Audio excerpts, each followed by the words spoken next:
In this, I will explain the characteristics and developmental tasks of early childhood. The developmental tasks necessary during their first 5 years center around the mastery of essential building blocks for learning to succeed in school. This includes the ability to get along with other children, making friends, become engaged in social groups, and develop the capacity to manage the powerful emotions. Okay, in this stage, the children wants to socialize, interact to other people, go to school, wants to learn and get some experiences on how to live, on how to cooperate, or on how to making friends to other people by teaching them in school. Okay. The children wants to socialize in other children or adults and making friends and the children wants to play. Their mind are open to get some learnings and experiences from outside their house. Okay, thank you. Middle childhood.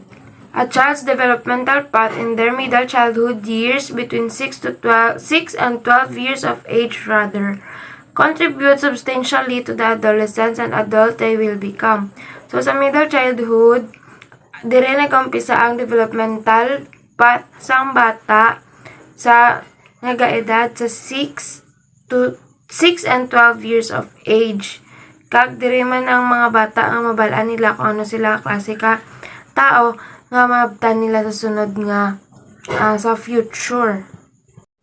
Children in this age group might show more independence from parents and family, start to think about the future, understand more about his or her place in the world, pay more attention to friendship and teamwork. So, diri man sa middle childhood, mapakita sang bata ang iya nga pagiging independent, tapos diri sila mag-start nga mag-isip sa ilang nga future, kag maintindihan na nila kung ano ang ilang nga place diri sa kalibutan. Kag ang mga bata sa middle childhood mas nag-focus sa friendship kag teamwork. Let's talk about late childhood. Middle and late childhood spans the age between early childhood and adolescence. Approximately age 6 to 11 years, children gain greater control over movement of their bodies, mastering many gross and fine motor skills that younger child. Changes in the brain during this age enable not only physical development, but contributes to greater reasoning and flexibility of thoughts. Schools becomes a big part of middle and late childhood, and it expands their world beyond the boundaries of their family.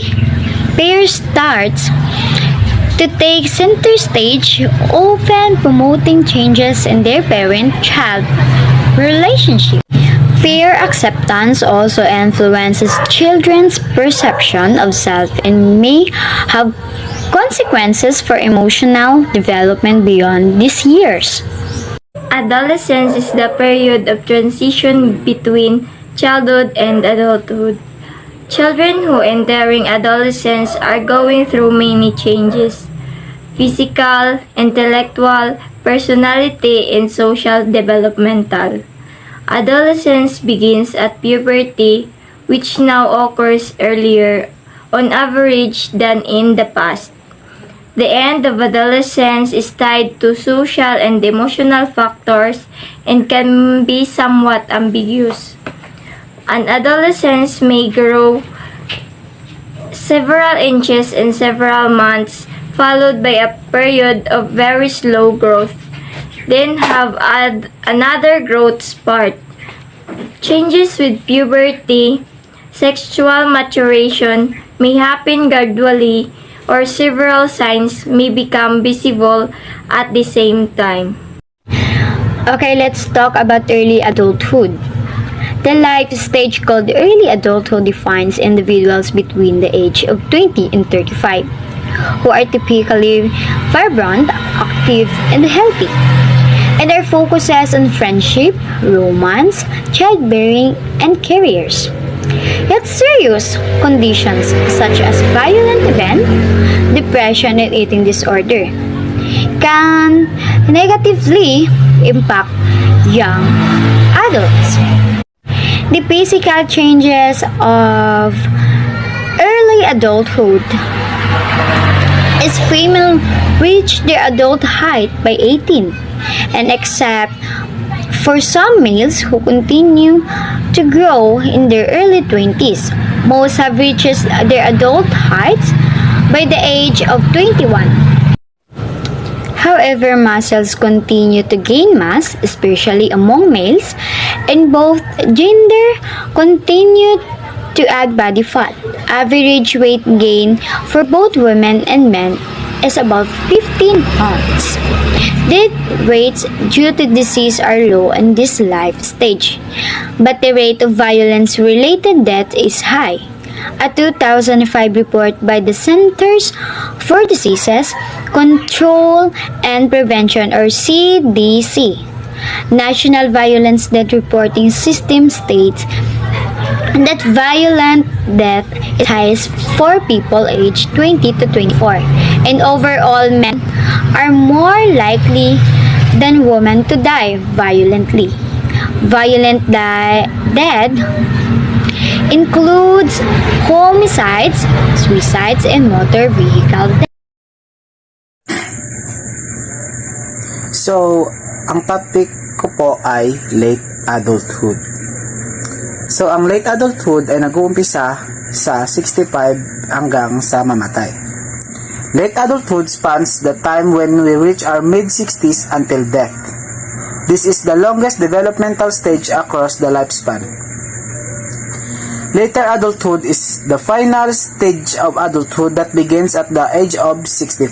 Intellectual deterioration occurs such as memory loss, physical changes such as deterioration in the gross and fine motor skills start to take place, and health conditions are more likely. So, during a stage is nag-start na ang pagiging ulianon kung magpatong ka na sa late adulthood niya case.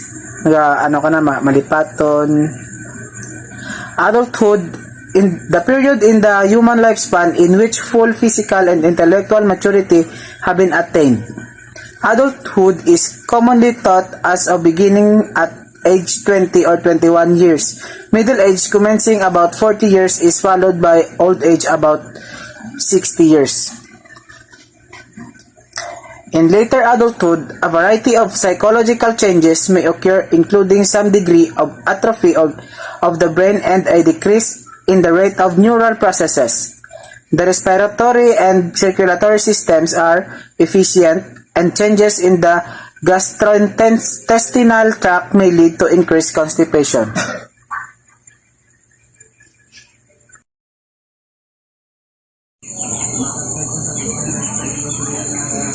Middle adulthood is the period of development that occurs between the ages of 46 to 65. During this stage, physical changes start to occur that show that the body is aging. These include the skin starting to lose elasticity and gray hair occurring because of the loss of pigments.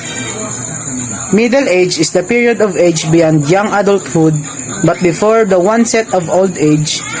The exact range is disputed, but the general consensus has placed middle age between the ages of 40 and 60.